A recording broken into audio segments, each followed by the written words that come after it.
भरतपुर नाम के गांव में मनीष अपनी पत्नी रेखा और 2 बच्चों बंटू और चिंकी के साथ रहता था। मनीष अपना एक छोटा सा ढाबा चलाता था। मनीष बड़ा ही लजीज खाना बनाकर बेचता था, जिससे उसका ढाबा ठीक ठाक चलता था। वाह यार मनीष, क्या लाजवाब खाना है। तुझे पता है, इतना स्वादिष्ट पालक पनीर मेरी माँ भी बनाया करती थी यार। सच में मनीष भाई, मजा ही आ रहा है। उसके ढाबे पर उसके गांव के और आसपास के गांव के लोग खाना खाने आते रहते थे। लेकिन अब जुलाई का महीना शुरू हो चुका था।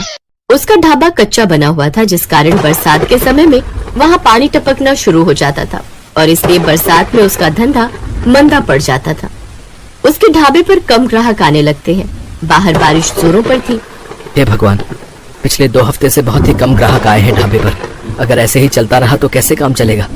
कहीं ऐसा ना हो कि फिर मुझे अपना ढाबा बंद करना पड़े। आप चिंता मत कीजिए जी, ऊपर वाला सब ठीक कर देगा। बारिश में लोगों को आने में थोड़ी दिक्कत तो होती ही है, ऊपर से ढाबे में पानी भी टपकता है, शायद इसलिए। अच्छा चलिए, आज मैं भी आपके साथ चलती हूँ ढाबे पर। वो दोनों ढाबे पर चले जाते हैं। उस रोज भी खाना बनाते हैं, लेकिन उस रोज भी बारिश के चलते कोई नहीं आता। लगता है आज भी ये सारा गरीबों में बांटना पड़ेगा। कोई ग्राहक नहीं आया। उस रोज भी वो सारा खाना गरीबों में बांट आते हैं। ऐसे दिन बीतते हैं। एक रोज आधी रात के समय गांव में तेज तूफान आता है और जोरों से बिजली कड़कती है और वो बिजली उसके ढाबे पर आकर गिरती है, जिससे उसका ढाबा जल जाता है। ये क्या हो गया रेखा, अब मैं क्या करूँगा। मेरी तो रोजी रोटी ही छिन गई। मेरी भी कुछ समझ में नहीं आ रहा जी, लेकिन आप ज्यादा टेंशन मत लीजिए, नहीं तो आपका बीपी बढ़ जाएगा। दिन पर दिन बारिश बढ़ती जा रही थी और मनीष उसी बारिश में काम ढूंढने निकलता है, लेकिन उसे कहीं भी काम नहीं मिलता। उल्टा सारा दिन बारिश में भीगने के कारण उसे सर्दी लग जाती है। अब जैसे तैसे वो अपने दिन काट रहे थे। फिर एक रोज रेखा का मुंह बोला भाई माधव उनके घर आता है। अरे जीजा जी, इतनी बारिश में रोज रोज काम ढूंढने निकलते हो, बेकार में परेशान होते हो। इससे तो अच्छा ये होगा कि आप मेरे साथ चलो और मेरी दुकान पर काम करो। वैसे भी मेरा आदमी अपने गांव गया हुआ है और मैं आपको महीने के आखिर में तनख्वाह दे दिया करूंगा। क्यों दीदी, ठीक कहा ना मैंने? हाँ हाँ, माधव बिल्कुल ठीक कह रहा है जी। वैसे भी अपने पास और कोई काम तो है नहीं अब, तब तक यही काम कर लो आप। अच्छा ठीक है माधव, तुम कहते हो तो मैं यही कर लेता हूँ। वैसे भी घर खर्च तो चलाना ही है ना। अब मनीष माधव की दुकान पर काम करने लगता है। वो बिना 1 मिनट भी आराम किए सारा दिन मेहनत करता, अनाज की बोरियों को ट्रकों से उतारता और दुकान के अंदर का सारा काम संभालता। लेकिन जैसे ही महीना पूरा होने को आता है, तभी तनख्वाह देने के नाम पर वो टाल मटोली करने लगता है। तनख्वाह? कैसी तनख्वाह जीजा जी? ये तुम कैसी बातें कर रहे हो माधव? तुम्ही ने तो उस रोज रेखा के सामने कहा था कि महीने के आखिर में तुम मुझे तनख्वाह दोगे। नहीं नहीं, ऐसा कुछ नहीं है। आपको काम की जरूरत थी, मैं जानता हूँ, लेकिन मैं आपको यहाँ पर काम करने नहीं, मदद करने के लिए बुलाता था। और मदद करने के लिए भी कोई पैसे लेता है क्या? ये तुमने मेरे साथ ठीक नहीं किया माधव, मैं तुम्हें देख लूंगा। अरे जाओ जाओ, बड़े आए मुझे सबक सिखाने वाले। मनीष दुखी मन से घर आ जाता है। आ गए आप? आज तो महीने का आखिर है, आज तो आपको तनख्वाह भी मिल गई होगी। तो पापा, फिर तो आप कल ही मेरे स्कूल की फीस भर दीजिए। आपको पता है मेरी टीचर मुझे रोज रोज फीस के लिए टोकती है। ये सुनते ही मनीष की आंखों में आंसू आ जाते हैं। मेरा नसीब न जाने कैसा है रेखा, जो मेरे साथ कुछ भी अच्छा नहीं हो रहा। आप रो क्यों रहे हैं? ठीक से बताइए ना क्या बात है। फिर मनीष उसे सारी बात बताता है। हे राम, वो इतना बड़ा मक्कार निकलेगा मैंने कभी नहीं सोचा था। छी, उसे तो भाई कहते हुए भी शर्म आ रही है मुझे। फिर कुछ दिनों तक जैसे तैसे वो दूसरी जगह नौकरी की तलाश में जाता है। तब जाकर उसे एक बड़ी कोठी में ड्राइवर की नौकरी का काम मिल जाता है, जहां उसे महीने के 10,000 रुपए तनख्वाह के रूप में मिलते हैं। लेकिन उससे वो ड्राइवरी के अलावा अपने घर के काम भी लेते और इसी के सहारे अपना घर खर्च चलाता है। ऐसे ही एक शाम जब मनीष काम से घर लौट रहा होता है, तभी उसकी नजर सड़क किनारे गिरे हुए बच्चे पर जाती है, जो कि लगातार मदद की गुहार लगा रहा था। कोई मेरी मदद करो। ये तो किसी बच्चे की आवाज आ रही है। मनीष जल्दी से उसे पास के डॉक्टर के पास ले जाता है और उसका इलाज करवाता है। एक जमींदार का बेटा होने के बावजूद भी किसी ने मेरी जान नहीं बचाई, क्योंकि शायद कोई भी रोड एक्सीडेंट के लफड़े में नहीं पड़ना चाहता। लेकिन आपने बिना कुछ सोचे समझे मेरी जान बचाई। आपका बहुत बहुत धन्यवाद मनीष काका। अरे इसमें धन्यवाद कैसा? तेरी जगह अगर मेरा बेटा होता तो क्या मैं उसकी जान नहीं बचाता? उधर जैसे ये बात जमींदार को पता चली, वो दौड़ा दौड़ा आया और उसने वीरेन को गले से लगा लिया। तेरा बहुत बहुत शुक्रिया मनीष। अगर आज तू ना होता तो पता नहीं मेरे बेटे का क्या होता। ये ले मनीष, इसे मेरी तरफ से इनाम समझकर रख ले। ये आप क्या कह रहे हैं जमींदार साहब?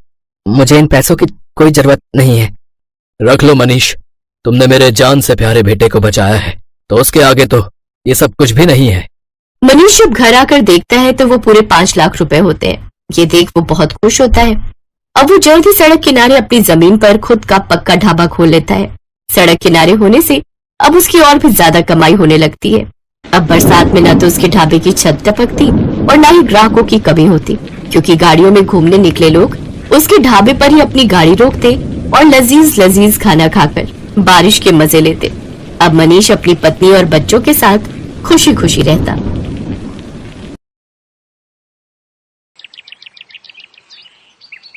बेलापुर गांव में आत्माराम और उसकी पत्नी गायत्री रहते थे। गायत्री चाय की बड़ी ही शौकीन थी।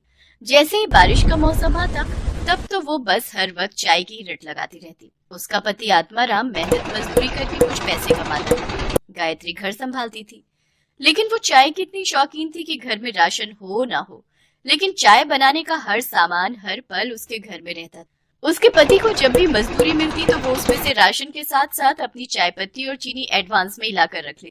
इतना सारा चाय बनाने का सामान फिर ले आई? अरे चाय की दुकान खोलने का इरादा है क्या? वाह मेरे पति देव, क्या आइडिया दिया है। ऐसा क्या कह दिया मैंने? वो तो तुम्हें सुबह ही पता चलेगा। गायत्री के पास एक पुराना टेबल था। अगले दिन सुबह उसने उस टेबल पर चाय की दुकान लगाने का फैसला किया। वो अपने उस टेबल को घर के बाहर ले आई और उस पर चाय बनाने का सामान रख दिया। मॉनसून का समय था, जिससे मौसम काफी सुहाना हो रखा था। चाय ले लो, सिर्फ 5 रुपए में चाय। आओ आओ, इस सुहाने मौसम में चाय का मजा लो।